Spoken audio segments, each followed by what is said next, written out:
गोविन्दाय। जन्मादस्य यतोऽन्ययादितरतश्चार्थ्यस्याभिज्ञः स्वराट् तेने ब्रह्मा हृदाजवादि कवये मुह्यन्ति यत्सूरयः तेजो वारी मृदां यथा विनिमय यत्र त्रिसर्गमुषा धाम्ना स्वेन सदा निरस्तकुहकं सत्यं परं धीमहि धर्मः प्रोजितो कैतवो अत्र परमो निर्मत्सराणां सतां वेद्यं वास्तवमत्र वस्तु शिवदं तापत्रयोन्मूलनम् श्रीमद्भागवते महामुनिकृते किं वा पररीश्वरः सद्य हृद्यवरुध्यत्यत्र कृतिभिः शुश्रूभिः तत्क्षणात् निगमकल्पतरुर्गलितं फालं सुखमुखादमृतद्रवसंयुतं पिबत भागवतं रसमालयं मुहुरः रसिका भूभुभावुकाः यं प्रजजन्तमनुपेतपेतकृत्यं द्वैपायन विरह कातराजुहाव पुत्रेति तन्मयतया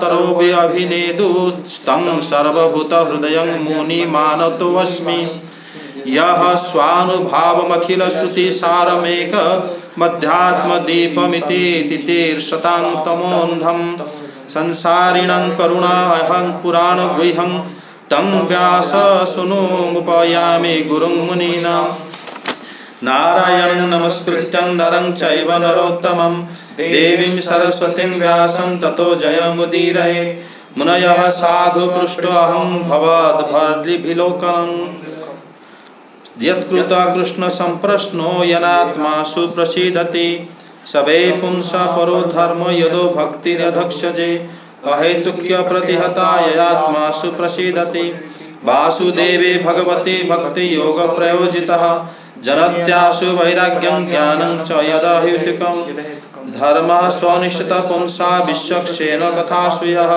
न उत्पादयति यदि रतिं श्रम एव हि केवलम् वदन्ति तत्त्वविदस्तत्त्वं यज्ञानमद्वयं ब्रह्मेति परमात्मेति भगवानिति शब्दते यत् शृण्वतां स्वकथा कृष्णः पुण्यश्रवणकीर्तनः हृद्यन्तस्थो अभद्राणि विधुनति श्रुहि सतां नष्टप्रायेषु भद्रेषु नित्यं भागवत सेवया भगवति उत्तम श्लोके भक्तिर्भवति नैष्टिके। श्रीमद्भागवतम दशम स्कंद सप्तम अध्याय। अध्याय कौन सा? अध्याय सर वो अध्याय 6 षष्ठ अध्याय श्लोक 30।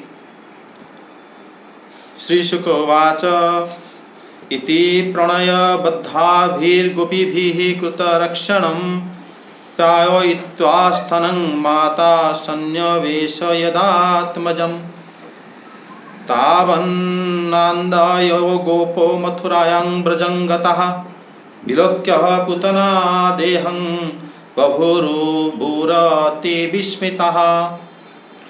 श्री सुखदेव जी कहते हैं, परीक्षित इस प्रकार गोपियों ने प्रेम पाश में बांधकर भगवान श्री कृष्ण की रक्षा की।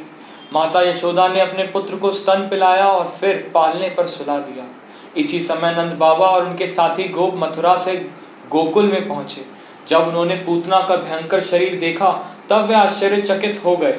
वे कहने लगे, यह तो बड़े आश्चर्य की बात है। अवश्य ही वासुदेव के रूप में किसी ऋषि ने जन्म ग्रहण किया है, अथवा संभव है वसुदेव जी पूर्व जन्म में कोई योगेश्वर रहे हों, क्योंकि उन्होंने जैसा कहा था वैसा ही उत्पात यहाँ देखने में आ रहा है। तब तक ब्रजवासियों ने कुल्हाड़ी से पूतना के शरीर को टुकड़े टुकड़े कर डाला और गोकुल से दूर ले जाकर लकड़ियों पर रखकर जला दिया। जब उसका शरीर जलने लगा तब उसमें से ऐसा धुआं निकला जिसमें से अगर की सी सुगंध आ रही थी। क्यों ना हो, भगवान ने जो उसका दूध पी लिया था, जिससे उसके सारे पाप तत्काल ही नष्ट हो गए थे। पूतना एक राक्षसी थी। लोगों के बच्चों को मार डालना और उनका खून पी जाना, यही उसका काम था। भगवान को भी उसने मार डालने की इच्छा से ही स्तन पिलाया था। फिर भी उसे वह परम गति मिली जो सत्पुरुषों को मिलती है। ऐसी स्थिति में जो परब्रह्म परमात्मा भगवान श्री कृष्ण को श्रद्धा और भक्ति से माता के समान अनुराग पूर्वक अपनी प्रिय से प्रिय वस्तु और उनको प्रिय लगने वाली वस्तु समर्पित करते हैं, उनके संबंध में तो कहना ही क्या है। जब पूतना से गोपियां गई थी पूतना के ऊपर चढ़ के, वो भगवत प्रेरणा से ही गए थे, योग माया की प्रेरणा से ही गए थे, क्योंकि रोहिणी माता और यशोदा माता दोनों तो मूर्छा चली गई थी, जैसे पुतना ने उठा के ले लिया था। और जब ये गोपियां जब कोलाहल मच गया ब्रज में, भागते हुए गई, चढ़ गई सीधा ऊपर उनके हाथ से, और भगवान को उठा के ले आए वो कृष्ण को, और पीछे देखे बिना भागते हुए पहुंच गए सीधा, और यशोदा माता को दे दिए।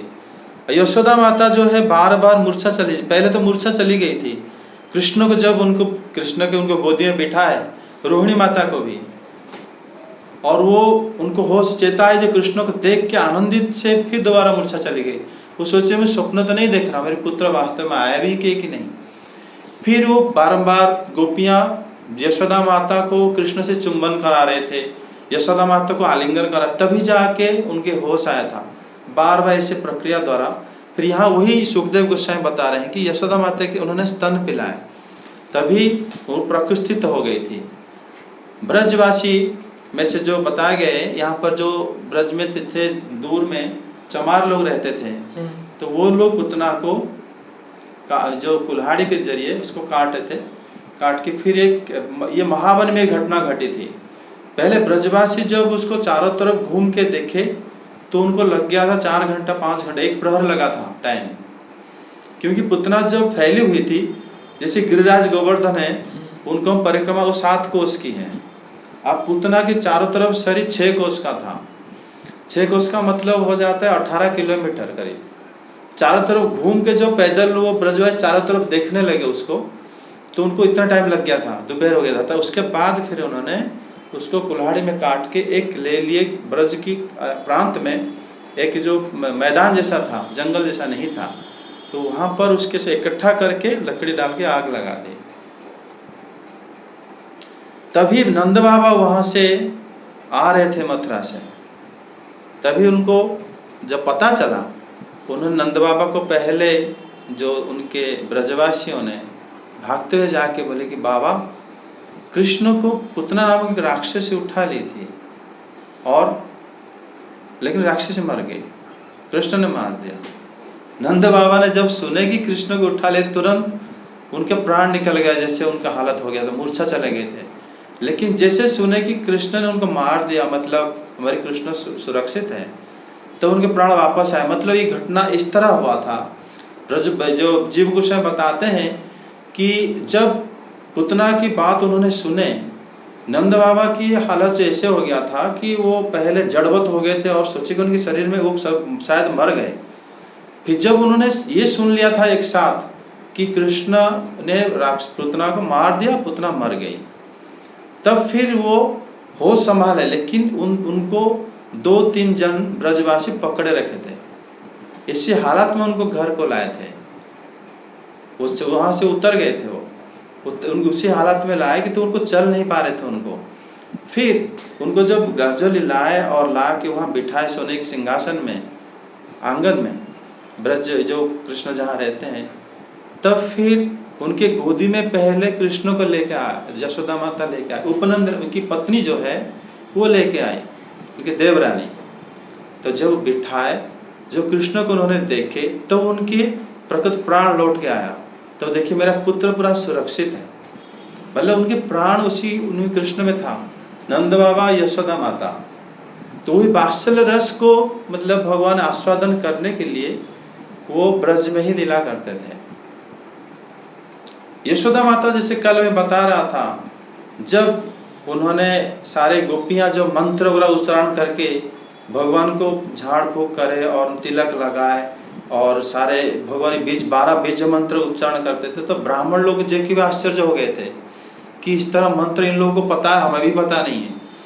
और फिर गोपियां कृष्ण के लिए तो पूरा तत्पर, वहां पर कोई ब्राह्मण आए ना आए, ये लोग पूरा कृष्ण के लिए सारे गोपियां ब्राह्मण बन गए। तुरंत उनको इतना बढ़िया सा तिलक कराए, गौमूत्र में स्नान कराए, फिर उनको सारे भगवान की जो सारे कवच वगैरह पाठ कराए, फिर पाठ करके उनको झाड़े, फिर उनका मन शांति में आया कि कृष्ण हमारा और कुछ नहीं होगा, नारायण रक्षा करेंगे। उनको पता नहीं कि ये नारायण है, इनको भगवान यही रस को पाने के लिए ही वो ब्रज लीला करते हैं। और वो यशोदा माता जैसे वृद्ध गोपियां की चरण में जाके कृष्ण को रख दिए, जबकि कृष्ण पूरा ब्रह्मांड के मालिक हैं। वृद्ध गोपियां को कहेंगे देखो हम लोग तो पुत्र कामी नहीं थे, लेकिन आप लोग चाहते थे कि हमारे पुत्र हो, तभी आप लोग ने आशीर्वाद दिया और पुत्र हुआ। ये आप लोग क्या पुत्र है, आप लोग इसको अपने आशीर्वाद होता है कि इसके ऊपर बार बार संकट ना आए। तभी सारे माताओं ने बोले नंदरानी आप क्या कह रहे हो, हम अपना सारा आत्म जो भी पुण्य है सब हम अब तुम्हारी लाला को अर्पण कर रहे हैं। सब लोग गोदी में कृष्ण को उठा लिए, उठा के सब बोले इसका हमारा कुछ भी अगर पुण्य भगवान ने देखा होगा कभी भी, वो सारा हम तुम्हारी लाला को अर्पण कर रहे हैं। तभी कृष्ण को सारे वृद्ध गोपियां ने लाके फिर नंदरानी यशोदा को दिए। फिर इसी तरह यशोदा माता प्रपुस्थित हुई थी। तब जब इधर सुखदेव गोस्वामी जो वर्णन कर रहे हैं कि पूतना के शरीर से खुशबू आ रही थी, भगवान ने जब पूतना के स्तनपान करा था, जब छुआ था, तभी ऐसा ही हो गया था, उसके सारे पाप काली माँ नष्ट हो गई थी। वैसे ही ये बलि महाराज की पुत्री थी पूतना, तो पिछले जन्म में बलि महाराज, हाँ, रत्नमाला नाम की कन्या मतलब पुत्री थी। जब उन्होंने वामन भगवान को देखा था तो उसके मन में बहुत आसक्ति आ गई थी कि ये अगर मेरा बच्चा होता तो उसको स्तन पिलाता और मुझे बहुत अच्छा लगता। भगवान के सामने अगर कोई इच्छा कोई कर लेता है तो तुरंत भगवान सुन लेते हैं। जब उन्होंने समय गया, बलि महाराज के सारे चीज हरण कर लिए भगवान, फिर बलि महाराज को बांध के गरुड़ जी गुफा में डाल दिए। तब ये बहुत गुस्सा आ गया उसको, ऐसा पुत्र मेरा अगर होता मैं इसको मार देता विष पिला के मार देता। तो भगवान दोनों बात उसको रक्षा करे थे। और ऐसे गोस्वामी पाद बता रहे हैं कि पूतना को जो है उन्होंने जो ये लीला हुई, ये एक्चुअली योग माया की वजह से नंद बाबा यहाँ पर एक श्लोक में बताया जाएगा, नंद बाबा आश्चर्यचकित विस्मित हो गए थे। आगे पढ़ो। भगवान के चरण कमल सबके वंदनीय ब्रह्मा शंकर आदि देवताओं के द्वारा भी वंदित हैं। वे भक्तों के हृदय की पूंजी हैं। उन्हीं चरणों से भगवान ने पूतना का शरीर दबाकर उसका स्तनपान किया था। माना कि वह राक्षसी थी, परंतु उसे उत्तम से उत्तम गति जो माता को मिलनी चाहिए प्राप्त हुई। फिर जिनके स्तन का दूध भगवान ने बड़े प्रेम से पिया, उन गौओं और माताओं की तो बात ही क्या है। परीक्षित, देवकी नंदन भगवान कैवल्य आदि सब प्रकार की मुक्ति और सब कुछ देने वाले हैं। उन्होंने व्रज की गोपियों और गौओं का वह दूध जो भगवान के प्रति पुत्र भाव होने से वात्सल्य स्नेह की अधिकता के कारण स्वयं ही झरता रहता था, भरपेट पान किया। राजन, वे गौएं और गोपियां जो नित्य निरंतर भगवान श्री कृष्ण को अपने पुत्र के ही रूप में देखती थी, फिर जन्म मृत्यु रूप संसार के चक्र में कभी नहीं पड़ सकती, क्योंकि यह संसार तो अज्ञान के कारण ही है। नंद बाबा के साथ आने वाले ब्रजवासियों की नाक में जब चिता के धुएं की सुगंध पहुंची, तब यह क्या है, कहां से ऐसी सुगंध आ रही है, इस प्रकार कहते हुए वे ब्रज में पहुंचे। वहां गोपों ने उन्हें पूतना के आने से लेकर मरने तक का सारा वृतांत कह सुनाया। वे लोग पूतना की मृत्यु और श्री कृष्ण के कुशल पूर्वक बच जाने की बात सुनकर बड़े ही आश्चर्यचकित हुए। आगे सर, आश्चर्यचकित आगे। परीक्षित, उदार शिरोमणि नंद बाबा ने मृत्यु के मुख से बचे हुए अपने लाला को गोद में उठा लिया और बार बार उसका सिर सूंघकर मन ही मन बहुत आनंदित हुए। यह पूतना मोक्ष भगवान श्री कृष्ण की अद्भुत बाल लीला है। जो मनुष्य श्रद्धा पूर्वक इसका श्रवण करता है, उसे भगवान श्री कृष्ण के प्रति प्रेम प्राप्त होता है। हाँ, यहाँ पर एक ही श्लोक जो सुखदेव गोस्वामी बता रहे हैं कि ते तत्र वनितं गोपैहि पूतना गमनादिकं श्रुत्वा निंदधनं स्थिति शिरोश्चारसन सुविस्मिता। यहाँ पर जो सुविस्मिता शब्द उच्चारण हुआ है कि नंद महाराज और सारे गोप लोग विस्मित हो गए थे। गोस्वामी पाद कहते हैं यहाँ पर वो विस्मित इसलिए हो गए थे कि पूतना इतने बड़े राक्षसी जब ब्रज के अंदर प्रवेश करा, उसमें ये नंदरानी हो गए, ये रोहिणी माता, ये लोगों को मना क्यों नहीं करें। इसी बात को लेकर वो विस्मित हो गए थे कि यहाँ पर इतने हम लोग भगवान की भक्ति करते हैं, नारायण को पूजा करते हैं, और सब लोग हम तो कोई गलत काम भी नहीं करते, तो इसके अंदर भी ये आ गई और किसने मना भी, इनको रोक भी नहीं पाया। और लेकिन तो हमारे कृष्ण तो सही है, लेकिन वो इसी बात को लेकर विस्मित है। आगे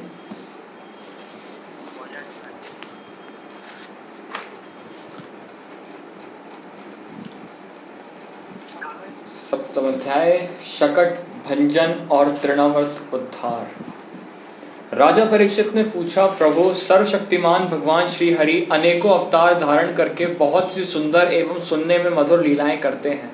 वे सभी मेरे हृदय को बहुत प्रिय लगती हैं।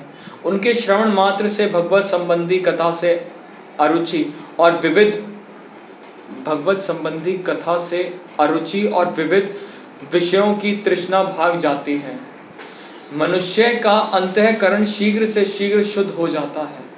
भगवान के चरणों में भक्ति और उनके भक्तजनों से प्रेम भी प्राप्त हो जाता है।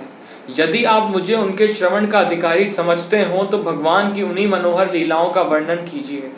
भगवान श्री कृष्ण ने मनुष्य लोक में प्रकट होकर मनुष्य जाति के स्वभाव का अनुसरण करते हुए जो बाल लीलाएं की हैं, अवश्य ही वे अत्यंत अद्भुत हैं। इसलिए आप अब उनकी दूसरी बाल लीलाओं का भी वर्णन कीजिए। देखिए यहाँ पर जो 2 नंबर श्लोक की अर्थ दोबारा पढ़ो। उनके श्रवण मात्र से भगवत संबंधी कथा से अरुचि और विविध विषयों की तृष्णा भाग जाती है। मनुष्य का अंतःकरण शीघ्र से शीघ्र शुद्ध हो जाता है। मतलब यहाँ पर परीक्षित महाराज वही चीज को बताया है कि भगवान की उन्होंने नवम स्कंद तक बहुत अवतारों की लीला उन्होंने श्रवण करे। श्रवण करने के बाद उन्होंने ये बताया है कि जितने भी भगवान की लीलाएं हैं वो सब श्रवण करने से हमारा, जो पहला श्लोक की अर्थ दोबारा पढ़ो। राजा परीक्षित ने पूछा, प्रभु, सर्वशक्तिमान भगवान श्री हरि अनेकों अवतार धारण करके बहुत सी सुंदर एवं सुनने में मधुर लीलाएं करते हैं। वे सभी मेरे हृदय को बहुत प्रिय लगती हैं। भगवान के सारे लीला जो है हृदय को प्रिय लगते हैं। उसके बाद श्लोक में बताएं, उनके श्रवण मात्र से भगवत संबंधी कथा से अरुचि और विविध विषयों की तृष्णा भाग जाती है। मनुष्य का अंतःकरण शीघ्र से शीघ्र शुद्ध हो जाता है। भगवान के चरणों में भक्ति और उनके भक्तजनों से प्रेम भी प्राप्त हो जाता है। यहाँ पर कृष्ण कथा की वो महिमा बता रहे हैं। कौन? परीक्षित महाराज। अगर कृष्ण की कथा कोई सुनता है तो एक तो उसका एक सिम्टम है भगवत भक्त जो सुनाता है उनके साथ उनका मैत्री भाव हो जाता है, क्योंकि भगवत भक्तों से उनका संबंध जोड़ देता है कृष्ण कथा। कृष्ण के बारे में अगर कोई कथा करता है, अगर कोई तुम्हें बताता भी है और कोई उनसे सुनते भी हो तो उनसे मैत्री स्थापन हो जाता है। दूसरी बात, इससे हृदय की ग्रंथि टूट जाता है और कृष्ण चरण में भक्ति उत्पन्न हो जाता है। कृष्ण की लीला खाली सुनते ही, और भगवान इसलिए वो प्रेम लीला, वृंदावन लीला प्रकाश कराए थे सारे भक्तों के लिए। भविष्य में जितने भी भक्त हुए हैं, सारे भक्त में जितने भक्त पहले पुराने काल में हुए हैं, भगवान के सारे भक्तों में से कृष्ण भक्त जो उत्तम होता है, क्योंकि उनको प्रेम भक्ति, जो ब्रजवासी जो भक्ति जो दिखाए थे, भगवान के कोई भी अवतार में भक्ति दिखाए नहीं थे किसी ने, भक्त लोगों ने। और जब चैतन्य महाप्रभु जो भक्ति आके प्रकाश कराए थे, उनके जो भक्त थे उनको सर्वोत्तम कहा जाता है। क्योंकि वो क्यों कहा जाता है वो तो चैतन्य चरितामृत में ही बताया जाएगा। और भगवान ब्रजवासी की जो लीला, ब्रज लीला है, वो लीला ही प्रकाश करने के लिए कृष्ण अवतार लेते हैं और किसी के लिए नहीं। राक्षस वध कंस को मारना ये तो बहुत गौण कार्य है। इसलिए परीक्षित महाराज और बाल्य लीला सुनने के लिए बहुत उत्कंठित होके सुखदेव गोस्वामी को, वो कथा खत्म हुआ भी नहीं था, तुरंत प्रश्न कर, मतलब उनको अभिनंदन करके बता दे कि आप बताइए। यदि आप मुझे उनके श्रवण का अधिकारी समझते हो तो भगवान की उन्हीं मनोहर लीलाओं का वर्णन कीजिए। भगवान श्री कृष्ण ने मनुष्य लोक में प्रकट होकर मनुष्य जाति के स्वभाव का अनुसरण करते हुए जो बाल लीलाएं की हैं, अवश्य ही वे अत्यंत अद्भुत हैं। इसलिए अब उनकी दूसरी बाल लीलाओं का भी वर्णन कीजिए।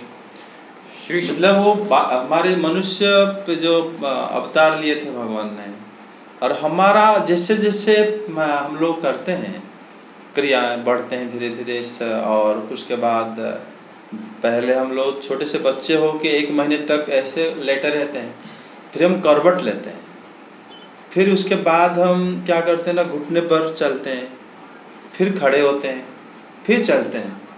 भगवान ये सारे अवस्था में अद्भुत लीला करे होंगे। तो इसी बात को जानने के लिए सुखदेव गोस्वामी को पूछ रहे हो परीक्षित महाराज। श्री सुखदेव जी कहते हैं, परीक्षित, एक बार भगवान श्री कृष्ण के करवट बदलने का अभिषेक उत्सव मनाया जा रहा था। इस बारे में जीव गोस्वामी बताते हैं कि जो भगवान उस टाइम 3 महीने के हो गए थे। जैसे परीक्षित महाराज ने प्रश्न करे कि भगवान की सारे लीलाएं हमें सुनाई है, तो फिर सुखदेव गोस्वामी उसी तरह ही सुना रहे हैं। वो सुनाते हैं जब पूतना की लीला, बद्ध की लीला 3 दिन में हुआ था, जब भगवान 3 दिन के थे। ब्रज गोपियां हर उम्र के कृष्ण को देखने के लिए डेली आ जाते हैं। दैनिक सुबह उठेंगे, नहा धो के पूरा मतलब श्रृंगार हो जाएंगे, सब भागते हुए नंद महाराज के घर। सारे गोप बालक जब जाते हैं गोचारण में, कृष्ण को दर्शन करके चले जाते हैं। कहाँ पे? रास्ते में उनके बारे में बातें करते रहते हैं। बलराम जी जब प्रकट हुए थे तब भी सारे ब्रजवासी ऐसे उनको देखते थे, लेकिन बलराम जी प्रकट होने के बाद बातें नहीं करते थे, क्योंकि उस टाइम कृष्ण प्रकट नहीं हुए थे। और रोहिणी माता वसुदेव की पत्नी है, इसीलिए रोहिणी माता दूसरे कक्षा में रहते हैं, दूसरे घर के टाइप का था। क्यों? जो ब्रजराज हैं, जो नंद महाराज और उनकी पत्नी, ये अलग जगह में रहते हैं, क्योंकि ये राजा की पत्नी है। वसुदेव जी इनसे श्रेष्ठ भी हैं, तभी तो कल के श्लोक में बताया गया था वो एक दूसरे को प्रणाम नहीं करें, क्योंकि नंद महाराज वो आलिंगन करें वसुदेव जी को। नंद महाराज उम्र में बड़े हैं, अब वसुदेव जी अवस्था में बड़े हैं, इसलिए एक दूसरे को उन्होंने खाली आलिंगन करा था। रोहिणी माता जहाँ रहते थे, रोहिणी माता की पुत्र बलराम जी को यशोदा माता बहुत ज्यादा प्यार करती है, प्रेम करती है। जब बलराम जी प्रकट हो गए थे, यशोदा माता हमेशा रोहिणी माता के घर में आके बैठ जाती थी। जब कृष्ण प्रकट हुए, रोहिणी माता दोनों तरफ होती है, यशोदा माता भी नहीं आ पाती, तो दोनों जब नंद बाबा सोचे कि ये दोनों रानी दोनों पुत्रों को ही पालन में व्यस्त रहती, दोनों दोनों को चाहते हैं और कोई किसी को छोड़ के रह नहीं पाता, सबसे अच्छा ये होगा कृष्ण और बलराम को एक ही जगह में रखा जाए। तो नंद महाराज की दिमाग में बात योग माया की प्रेरणा से आई।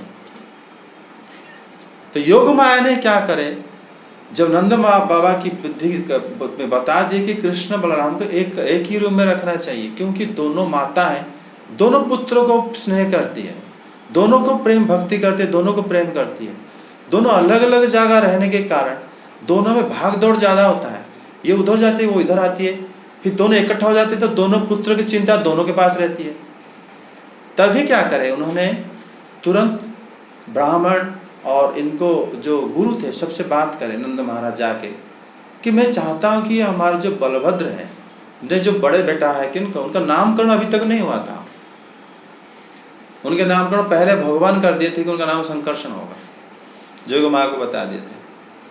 तब जब उन्होंने पूछे उनको, बोले कि तुरंत वो शुभ तिथि निकाल लिए और बाजा नागड़े सब बजा, फिर स्वस्ति भाषण करे ब्राह्मण आके, तुरंत बलराम जी को इधर से लेके आए, कृष्ण को इधर से लेके आए, दोनों को एक ही महल के अंदर, एक ही रूम के अंदर प्रवेश कराया गया। बड़ा उत्सव हुआ था, सारे लोग आ गए थे। विग्रह स्थापना जैसा? हाँ, जैसे विग्रह स्थापना होते हैं उसी तरह। जो कृष्ण को लेके आए माता, इनको उनको माँ लेके गए, दोनों पहली बार जब इस जगत में एक दूसरे को देखे, बलराम जी और कृष्ण, तो एक दूसरे को जब देखे एकदम दोनों स्तंभित हो गए। कृष्ण भी उनको देख के बलराम देख के कृष्ण को, उनके हाथ पैर बिल्कुल मतलब ऐसे हो गया कि स्टीप हो गए, दोनों स्तंभित हो गए। दोनों एक दूसरे को इस तरह देख रहे थे जैसे मतलब उनका बाकी ब्रजवासी लोग देख के ये आश्चर्य हो गया कि एक दूसरे को इतना पहचानते कैसे हैं लोग, छोटे छोटे बच्चे हैं। उनके बाद दोनों की आंखों में आंसू बहने लगे, फिर उनको पास लाए तो एक दूसरे को आलिंगन करके काफी देर तक रुके वो लोग। फिर दोनों छोटे थे, करवट भी नहीं लिए थे, तो उनको क्या करे, आपस आस-पास पालना में उनको रखा गया। तो बलराम और कृष्ण की प्रवेश जैसे हुआ, सारे ब्रजवासी आके उनको देख के जाते थे। तो दोनों को देखने से उनका आंखों को ठंडक लगती थी कि दोनों एक जैसे ही हैं। एक बिल्कुल जैसे मतलब वर्षाकालीन बादल की कलर, दूसरा शरतकालीन बादल की कलर, मेघ की कलर दोनों। और जो उससे लीला से ये जो बलराम जी जब आए, उससे पहले ये लीला हुआ था, संकट भजन लीला, जो शकटासुर जो आया था।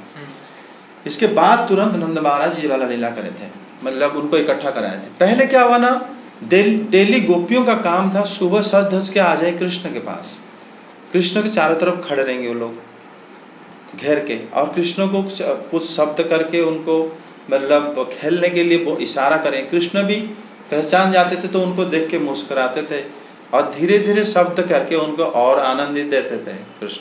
कृष्ण उनके हाथ पैर धीरे धीरे हिलाते रहते थे उनके सामने, और कभी कभी इशारा भी करते मुझे उठा लो, और जब उठ जाते थे उनको जीव गोस्वामी बताते हैं कि जिससे कृष्ण मान लो कोई गोदी में उठा ले गोपी, वो प्रसन्न भी हो जाते थे और माता की दूध पी के सो भी जाते थे। जैसे हमें साधारण बालक लीला करते हैं, कृष्ण बिल्कुल ऐसे ही लीला करते हैं। और गोपियां उनके पास हमेशा उनको देखते रहेंगे। उनको यशोदा माता जो भी उनको टीका कर देती है और काजल पहनाती है उनको, और श्वेत बिस्तर पे यशोदा माता उनको सुलाती है, सफेद चादर और तकिया में। जैसे जब कृष्ण सो जाते थे ऐसे लगता था जैसे मतलब दूध समंदर के अंदर नारायण शयन कर रहे हो, क्योंकि एक खिल दूध समंदर सफेद होता है और भगवान कृष्ण की जो वर्ण है वो श्याम वर्ण है, ऐसे लगता था। उनको दर्शन बड़ा दिव्य था। तो भगवान ने एक दिन क्या करे ना, करवट ले लिए। सारे गोपियां में से सब खड़े थे, सब तुरंत क्लैपिंग करें। तो वो भाग के गए, कुछ गोपियां माता यशोदा को बताए कि आज तो लालन करवट लिए। तुरंत माता भाग के आई, यशोदा माता, सब लोग बहुत प्रसन्न हो गए और तुरंत माता उनको गोदी में उठा लिए। तो फिर नंद बाबा के पास बात गई, तो उसी दिन भगवान की जन्म नक्षत्र उपस्थित था।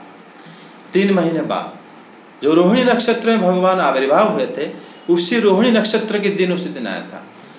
तो बोले कि आज करवट लिए लाला, तो उसके उत्सव मनाना पड़ेगा। तो नंद बाबा तुरंत ब्राह्मण सब लोग आए, आके उनको अभिषेक कराया गया। भगवान को अभिषेक बहुत सारे लोगों को न्योता दिया गया था, पूरा ब्रजवासियों को, सारे लेडीज, सारे ब्रज, सारे गोप बालक सब लोग आए थे, गोप वृद्ध गोप भी आए थे।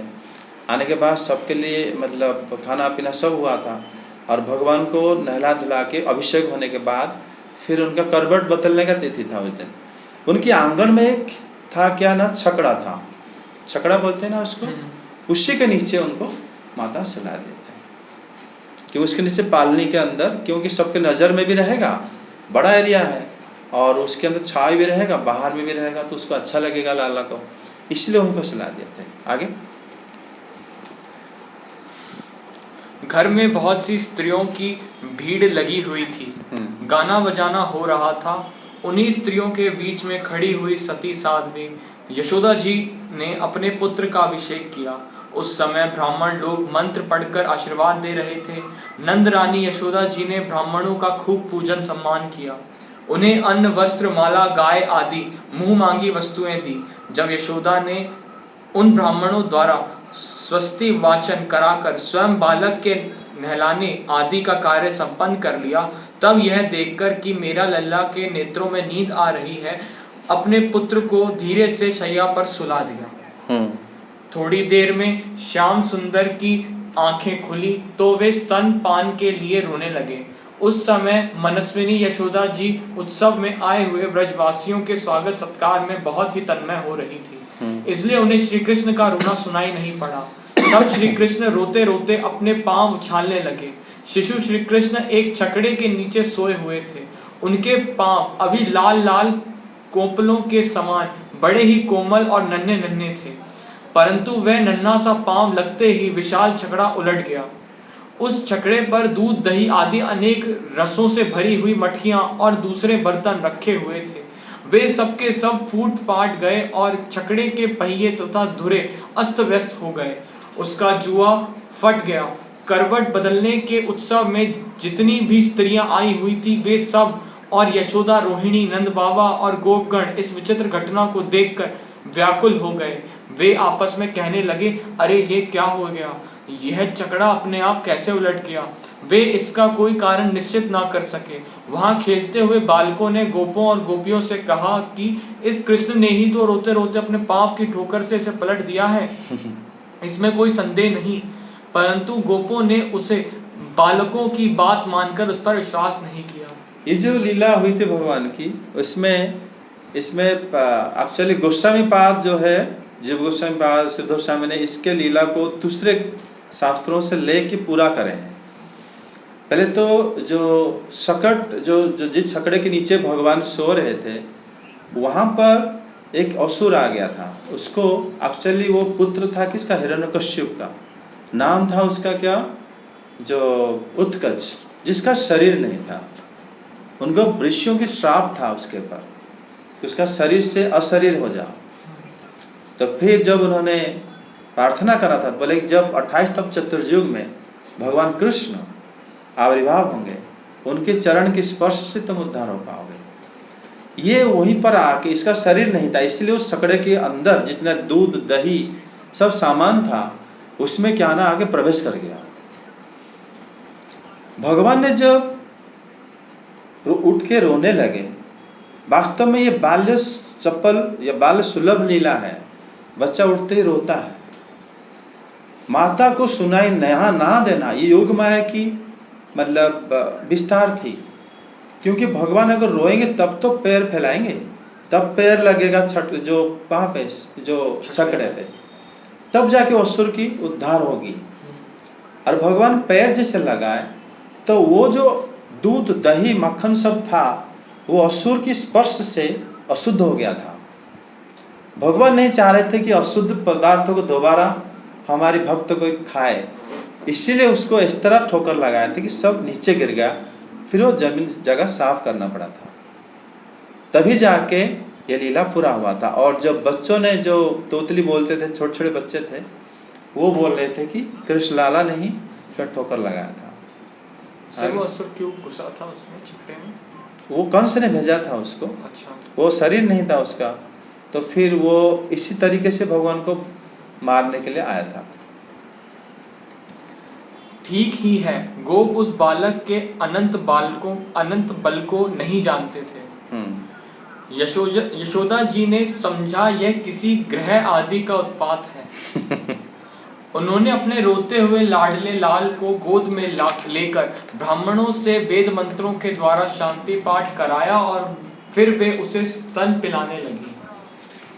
यशोदा माता हमेशा ही अपने पुत्र को समझती थी कि ये जो है कोई मतलब उत्पात हो रहा है, उसके लिए तुरंत वो हमेशा क्या करती थी ना, ब्राह्मण के बुला के स्वस्ति वाचन करना, मतलब तभी जाके जो आगे लीला पर पाठ करो। बलवान गोपों ने छकड़े को फिर सीधा कर दिया। उस पर पहले की तरह सारी सामग्री रख दी गई। ब्राह्मणों ने हवन किया और दही, अक्षत, कुश तथा जल के द्वारा भगवान और उस छकड़े की पूजा की। जो किसी के गुणों में दोष नहीं निकालते, झूठ नहीं बोलते, दंभ, ईर्ष्या और हिंसा नहीं करते तथा अभिमान से रहित हैं, उन सत्यशील ब्राह्मणों का आशीर्वाद कभी विफल नहीं होता। सुखदेव गोस्वामी यहाँ पर बता रहे हैं कि जो ब्राह्मण लोग जो कभी झूठ नहीं बोलते और हमेशा सत्य संकल्प रहते हैं, उनके आशीर्वाद कभी झूठा नहीं जाता। और वो लोग आशीर्वाद दिए थे किनको? कृष्ण। यह सोचकर नंद बाबा ने बालक को गोद में उठा लिया और ब्राह्मणों से साम, ऋक और यजुर्वेद के मंत्रों द्वारा संस्कृत एवं पवित्र औषधियों से युक्त जल से अभिषेक कराया। उन्होंने बड़ी एकाग्रता से स्वसत्यन पाठ और हवन कराकर ब्राह्मणों को अति उत्तम अन्न का भोजन कराया। इसके बाद नंद बाबा ने अपने पुत्र की उन्नति और अभिवृद्धि की कामना से ब्राह्मणों को सर्वगुण संपन्न बहुत सी गौएं दी। वे गौएं वस्त्र, पुष्पमाला और सोने के हारों से सजी हुई थी। ब्राह्मणों ने उन्हें आशीर्वाद दिया। यह बात स्पष्ट है कि जो वेद वेदता और सदाचारी ब्राह्मण होते हैं उनका आशीर्वाद कभी निष्फल नहीं होता। मतलब यहाँ पर जो है वो हमेशा देखो नंद महाराज और हमेशा नंद महाराज जो है और यशोदा माता कभी भी वो नहीं करते क्या, तो हमारे पुत्र की उन्नति हो और उसके हमेशा अच्छा हो, ब्राह्मणों को दान दक्षिणा और पूजा सब का गौ के दान देना पुत्र के कल्याण के लिए, और ये सब जो करते हैं वो वही भगवान को आस्वादन करना है, क्योंकि पूर्ण वात्सल्य माधुर्य बिल्कुल नहीं है। अगर कोई और होते, जैसे मान लो दीप्ति, जब भगवान वामनदेव अवतार हो गए तुरंत उन्होंने अपनी मांग रखी कि आप ना क्या करना है, सारा जो राज्य बलि से ला के हमें दे दो, आप भगवान हो, आप हमारे पुत्र हो। लेकिन वो माता होकर भी, जैसे देवकी माता भगवान से मांगे कि हमारा जो 6 पुत्र को ले आओ, क्योंकि वो भगवान थे, वो जानते थे लोग, उनका ऐसा नहीं कि उनकी वात्सल्य नहीं थी। लेकिन यशोदा माता कभी भी मांग तो छोड़ो, वो कृष्ण को हमेशा पुत्र के अलावा कुछ समझ नहीं पाते थे, और उनका देखभाल कैसे पालन करेगी वही चिंता में हमेशा रहते थे। ये भगवान की निजी धाम की लीला है जो उनके साथ हमेशा होता रहता है, इसलिए वो हम लोग को समझना नहीं, मतलब हम लोग समझना बहुत मुश्किल हो जाता है। भगवान की जो प्रकट होकर जो लीला करते हैं वो अलग लीला होता है। वो जैसे भगवान श्री राम का अवतार में लीला करे, आए लीला करे असुरबद्ध कर चले गए, लेकिन निजी घर का लीला ये कृष्ण जो दिखा रहे अभी कहाँ पे, वृंदावन ब्रज में, घर में जो होता है अपने घर में, सिर्फ उनको कृष्ण ही, वो सिर्फ उनका कृष्णगत प्राण है, कृष्ण के अलावा कुछ नहीं दिखता उनको, और हमेशा कृष्ण की भलाई के लिए करते हैं। उसी समय वो जो भक्ति बिल्कुल अलग टाइप की भक्ति है, उस भक्ति में अगर वो कृष्ण के लिए देवता पूजा करते हैं, कृष्ण के लिए ही वो ब्राह्मणों को दान कर, कृष्ण के लिए सब कुछ करने के लिए तैयार हो जाते हैं वो, तो वो अलग चीज है। वो भक्ति का मतलब सीमा पार हो, चरम सीमा। कोई साधना भक्ति, कोई दूसरा मतलब दूसरे प्रकार के विधि विधान को समझ नहीं पाएगा ब्रजवासियों, इसलिए तो उद्धव जी समझ नहीं पाए थे। ब्रजवासियों जो भक्ति है, जो प्रेम है कृष्ण के प्रति, वो बियॉन्ड है एनी, मतलब क्या कहते हो, वैदिक लिटरेचर।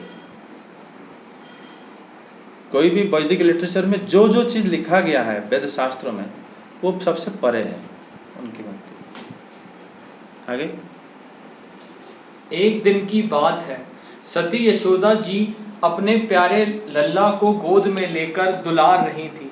सहसा श्री कृष्ण चट्टान के समान भारी बन गए, वे उनका भार न सह सकी। उन्होंने भार से पीड़ित होकर श्री कृष्ण को पृथ्वी पर बैठा दिया। देखो यहाँ पर भगवान ने जब एक दिन दूध पी रहे थे, इतना भारी हो गए।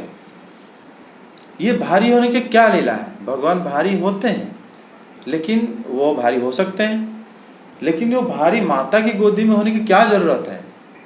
क्योंकि जब कंस ने तृणावर्त को वहां से भेजना, खाली बातचीत हो गया, वो आने लगा, तब भगवान भारी होना शुरू हो गए। क्योंकि अगर वो भारी नहीं होंगे तो माता और तृणावर्त दोनों को उठा के, माता को उठा के ले सकता था, वो मतलब आता था भवंडर के रूप में। तभी वो जो लीला जस्ट अभी होने वाला है, तभी भगवान भारी हो गए, माता से अलग हो गए, कि माता अगर तुम मेरे साथ रहोगी तो तुम्हें भी उठा लेगा वो।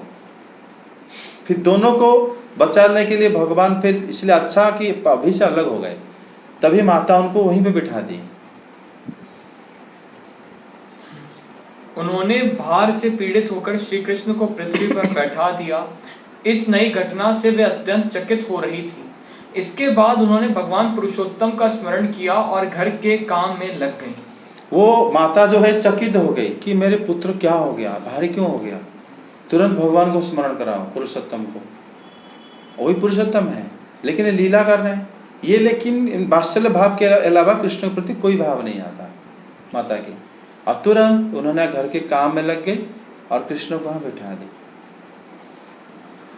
तृणावर्त नाम का एक दैत्य था, वह कंस का निजी सेवक था। कंस की प्रेरणा से ही बवंडर के रूप में वह गोकुल में आया और बैठे हुए बालक श्री कृष्ण को उड़ाकर आकाश में ले गया। उसने ब्रज रज से सारे गोकुल को ढक दिया और लोगों की देखने की शक्ति हर ली। उसके अत्यंत भयंकर शब्द से 10 दिशाएं कांप उठी। सारा ब्रज 2 घड़ी तक रज और तम से ढका रहा। यशोदा जी ने अपने पुत्र को जहां बैठा दिया था वहां जाकर देखा तो श्री कृष्ण वहां नहीं थे। उस समय तृणावर्त ने बवंडर रूप से इतनी बालू उड़ा रखी थी कि सभी लोग अत्यंत उद्विग्न और बेसुध हो गए थे।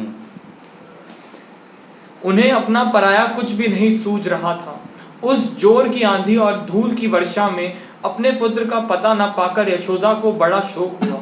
वे अपने पुत्र की याद करके बहुत ही दीन हो गईं और बछड़े के मर जाने पर गाय की जो दशा हो जाती है वही दशा उनकी हो गई। वे पृथ्वी पर गिर पड़ी।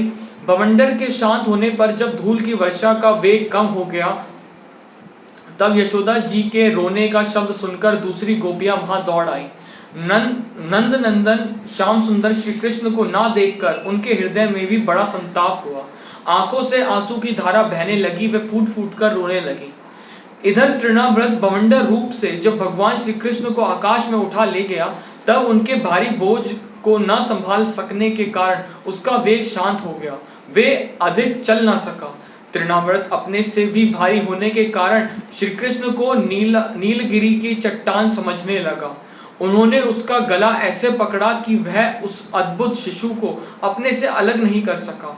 भगवान ने इतने जोर से उसका गला पकड़ रखा था कि वह असुर निश्चेष्ट हो गया। उसकी आंखें बाहर निकल आईं, बोलती बंद हो गई, प्राण पखेरु उड़ गए और बालक श्री कृष्ण के साथ वह ब्रज में गिर पड़ा। वहां जो स्त्रियां इकट्ठी होकर रो रही थीं, उन्होंने देखा कि वह विकराल दैत्य आकाश से एक चट्टान पर गिर पड़ा और उसका एक एक अंग चकनाचूर हो गया।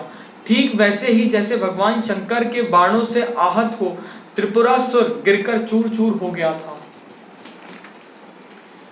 भगवान श्री कृष्ण उसके वक्ष स्थल पर लटक रहे थे। यह देखकर गोपियां विस्मित हो गईं। उन्होंने झटपट वहां जाकर श्री कृष्ण को गोद में ले लिया और लाकर उन्हें माता को दे दिया। बालक मृत्यु के मुख से सकुशल लौट आया। यद्यपि उसे राक्षस आकाश में उठा ले गया था, फिर भी वह बच गया। इस प्रकार बालक श्री कृष्ण को फिर पाकर यशोदा आदि गोपियों तथा नंद आदि गोपों को अत्यंत आनंद हुआ। जब तृणावर्त जब भगवान ने जब भारी हो गए थे तो माता बिठा दी थी। जब तृणावर्त आया तो भगवान ने तुरंत लघु हो गए, हवा की तरह, रुई की तरह हल्का हो गए। क्योंकि भगवान सारे योग के ईश्वर हैं। जैसे जो अष्ट सिद्धि के अंदर ये भी तो है, मतलब अणुर अणियान महिर महियान श्लोक नहीं है। छोटे से छोटे हो जाते हैं, बड़े से बड़े हो जाते हैं। भगवान तो सारे योगेश्वर हैं वो। तब जब तृणावर्त आया तो बिल्कुल हल्का हो गए थे, तो रुई की तरह उड़ गए। जब उसके बाद जितने देर उठे, गोस्वामी पाद बोलते हैं कि उतने देर वो ब्रज को देखना चाहते थे पूरी तरह, और देख लिए। उसके बाद वो फिर भारी होना शुरू हो गए, उनको गला का पकड़ के भारी।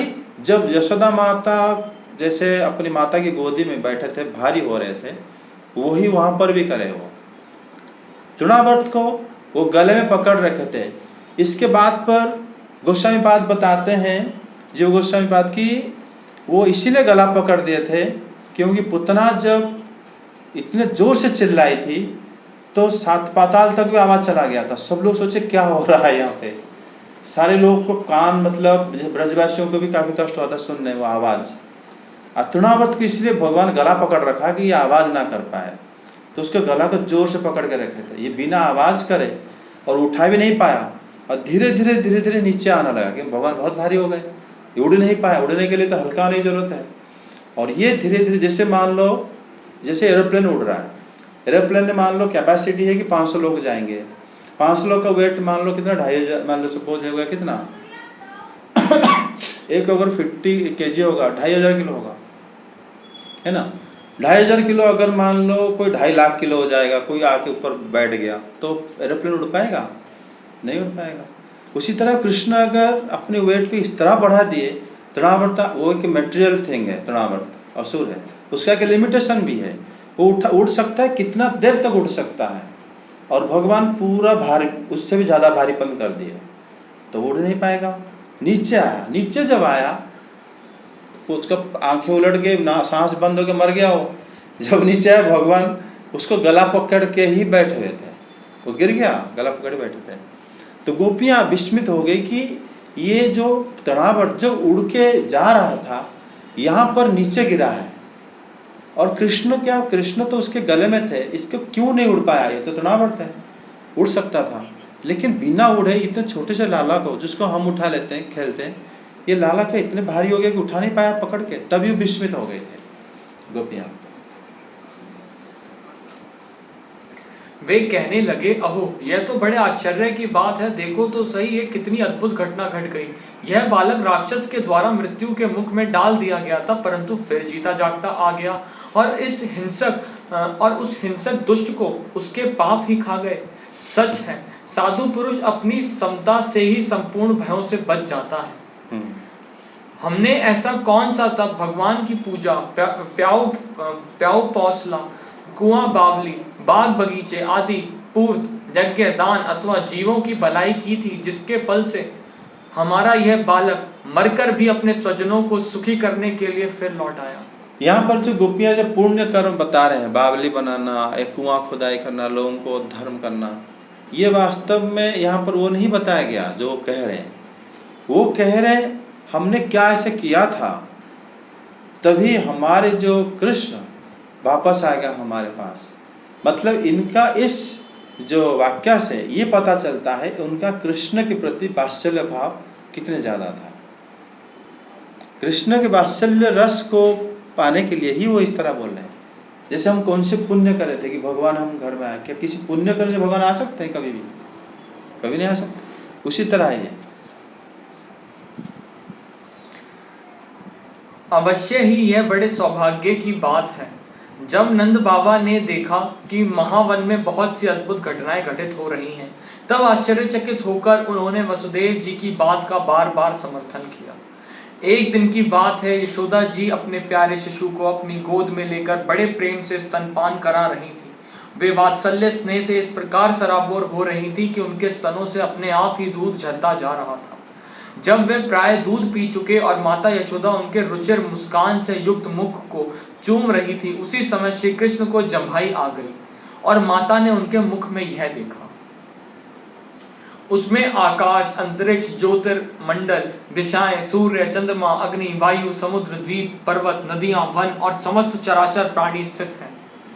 परीक्षित अपने पुत्र के मुंह में इस प्रकार से ऐसा सारा जगत देखकर मृग शाव कन्यानी यशोदा जी का शरीर कांप उठा। उन्होंने अपनी बड़ी बड़ी आंखें बंद कर ली। वे अत्यंत आश्चर्यचकित हो गए। यशोदा माता जब भगवान कृष्ण को दूध पिला रही थी और लाड़ प्यार कर रही थी, उस समय योग माया जो कि ब्रज में है, वो भी यशोदा माता की कन्या के रूप में वहीं पर स्थित है। लेकिन वो चाह रही थी कि क्या ये यशोदा माता सचमुच बिना माधुर्य की प्रेम करती है कृष्ण को, या जानती भी है कि भगवान है। ये जो लीला जीव गोस्वामी कहते हैं योग माया नहीं कराई थी। मतलब जैसे भगवान अंगड़ाई लिए, योग माया तुरंत उनके मुंह में, भगवान के मुंह में सारा दृश्य यशोदा माता को करा दी। यशोदा माता जैसे ही देखे तुरंत आंखें बंद कर लिए। उनको तो कृष्ण ही चाहिए, उनको ये सब चीज नहीं चाहिए। तुरंत उन्होंने आंखें बंद करके फिर विस्मित हो गई थी कि मेरे लाला के मुंह के अंदर इतने सारे ब्रह्मांड कहां से आया।